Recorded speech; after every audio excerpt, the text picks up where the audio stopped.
Et si BNB préparait un nouveau cycle haussier pendant que tout le monde regarde ailleurs? On n'entend presque plus parler de BNB cette année, pourtant c'est justement le bon moment de faire un point sur ce token. Alors ce qu'on va voir dans cette vidéo, les zones clés à suivre, la dominance de BNB contre BTC, les parts de marché de la plateforme Binance, la dynamique du BNB actuellement et l'évolution de la tokenomics et de la supply en rapport avec le burn assez conséquent du BNB. Alors pour rappel, BNB, le token principal de Binance, qui est la plus grosse plateforme de crypto-monnaie, avec un ATH autour des 800 $. On a frôlé les 800 $ en décembre 2024 et ensuite marqué par une chute juste après, en début d'année, en février. On va tout de suite commencer avec l'analyse technique. Donc BNB évolue dans un canal haussier avec des bas et des hauts marqués et où j'ai repéré 3 zones importantes à surveiller. Donc comme on peut voir, on a ici une zone entre 675 et 690 qui sert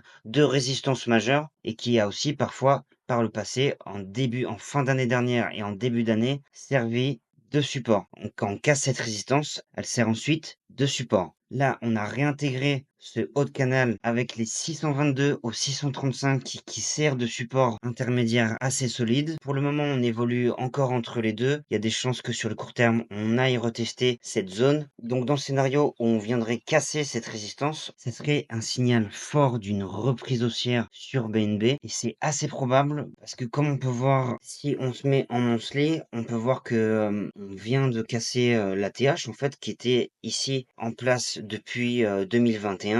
Depuis, on range dans ces différentes zones qui sont vraiment des zones importantes où il y a beaucoup d'ordre et une forte psychologie ici autour de ces 3 zones. Si jamais on venait casser ici ce support intermédiaire, la zone de rebond serait autour des 557 à 550. Et pour les différentes targets pour ce bull run, pour cette fin d'année, voire début d'année 2026, on va voir à quel prix on pourrait sortir. On va prendre le point le plus bas où ce mouvement haussier a commencé pour ensuite aller chercher le point le plus haut et le point le plus bas qui a suivi. On va le tirer un peu plus. Et là, ça va nous afficher notre premier arrêt au 0,618. Donc le premier arrêt, il est juste ici. Et on va pouvoir se décharger d'une bonne partie de notre bague de BNB. Ce ne serait pas déconnant de vendre environ 25%. Ensuite, on a un deuxième arrêt au 786 et un troisième arrêt un peu moins juste avant les 1100 $. Et là, ce serait plutôt des paliers intermédiaires avant d'avoir,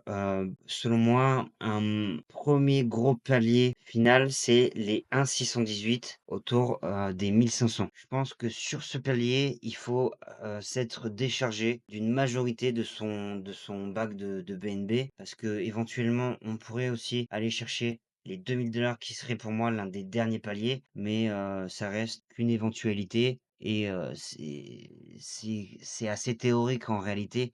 Il y a des chances qu'on y aille, mais surtout sur un ATH, un dernier point haut qui serait sûrement très volatile. On pourrait aller chercher ce point important, mais on pourrait aussi très certainement repartir à la baisse très rapidement. Donc ça reste une bonne idée de garder peut-être 10-12% pour aller vendre sur cette target. Mais les 3 paliers principaux pour moi restent le 0,618, le 786 et après le 1,618. Donc moi c'est mes targets. Après, vous faites comme bon vous semble, mais ça me paraît assez pertinent de se délester sur ces paliers. Donc voilà pour les différents paliers qui me semblent assez marqués. BNB est vraiment dans une belle configuration, contrairement à Solana. Vous pouvez aller voir ma dernière vidéo sur Solana où on fait une mise à jour, où on avait vraiment pas mal anticipé ce retour sur cette zone des 120 $. Mais en tout cas pour BNB me semble dans une belle dynamique, d'autant plus quand on voit cette paire BNB BTC qui est sur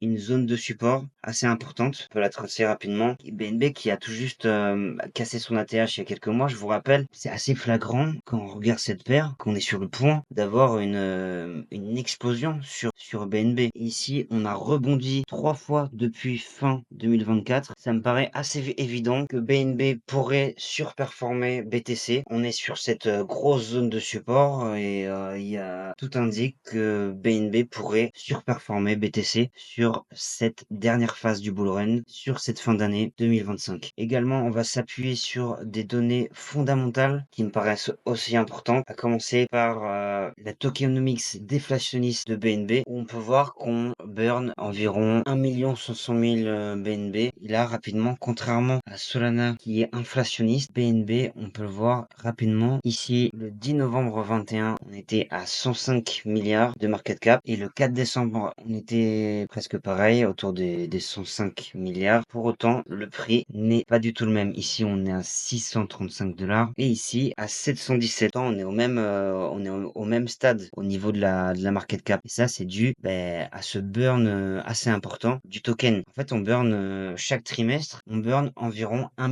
500 000 BNB, ce qui représente plus de 1%.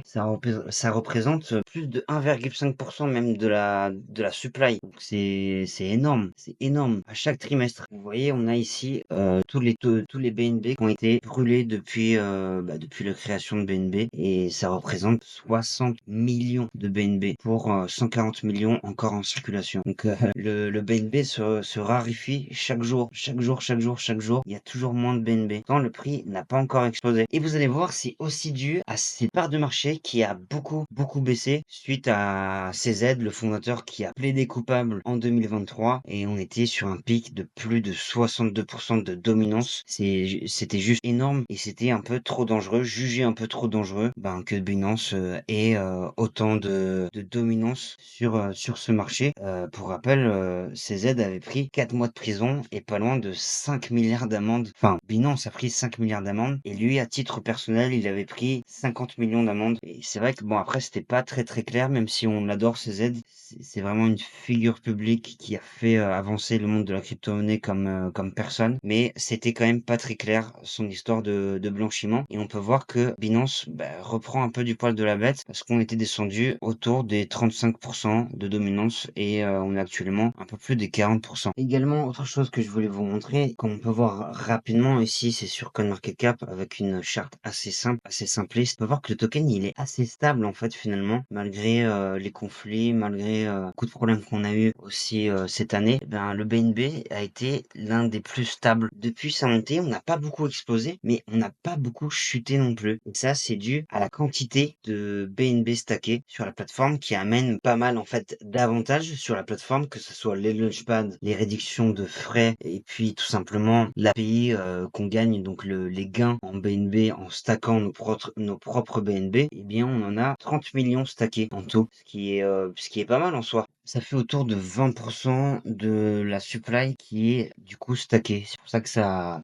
offre une belle stabilité sur le prix en cas de mauvaises news ou les conflits qui ont pas un très gros impact sur BNB. Donc voilà pour mon avis et ma vision sur BNB. BNB reste un actif solide et central dans l'écosystème avec Binance comme plateforme leader. Le BNB a encore de la marge et on a de belles targets pour cette fin d'année sur BNB selon moi. Et bravo à Sacro pour le giveaway. Tu as gagné 20 $ en Solana. Contacte-moi sur Instagram pour tes 20 $ de Solana. Oui, pour rappel, 20 € de giveaway en Solana à gagner dans chaque vidéo pour vous remercier de votre soutien. Pour participer, c'est très simple. Il suffit de s'abonner à la chaîne, liker cette vidéo et commenter avec une idée pertinente de ce que tu aimerais que j'analyse dans la prochaine vidéo. Que ce soit un projet, un airdrop, un outil, un concept, une stratégie, mets-le-moi en commentaire. Et également, si tu as eu une question sur ce que j'ai présenté dans cette vidéo, n'hésite pas aussi à utiliser la section commentaires et je te répondrai. Le gagnant de ce giveaway sera tiré au sort dans la prochaine vidéo. Bonne chance à tous et merci pour votre énergie. À la prochaine dans une prochaine vidéo. Ciao!